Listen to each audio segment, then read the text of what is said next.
Magandang buhay! Narito naman tayo sa Faith On Behind That Uniform. Sabi po sa Psalm chapter 28 verse 7, "The Lord is my strength and my shield." In a world that sees only the surface, let us remember the Lord is their strength and shield, empowering those who serve with quiet courage every day.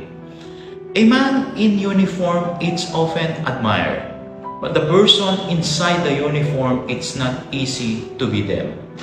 Sa likod ng bawat badge at saludo ay pusong matatag sa bigat, handa sa tungkulin, pagod at panganib. Sa ating mga kapulisan, ang uniforme ay hindi lang kasuotan, kundi panata ng tapang at sakripisyo na hindi laging nakikita o nauunawaan.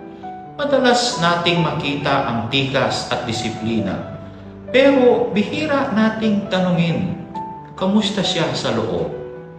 Tulad natin sila, tao rin. May damdamin, may takot, may pagod, hindi perpekto, pero patuloy sa tungkulin.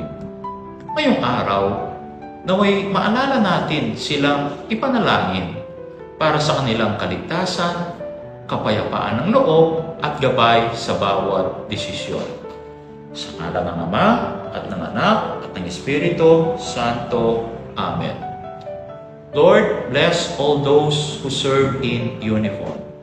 Strengthen their resolve, calm their fears, and guide their actions with wisdom and compassion. May they never forget that you walk with them in every call of duty. In the name of the Father, and of the Son, and of the Holy Spirit. Amen.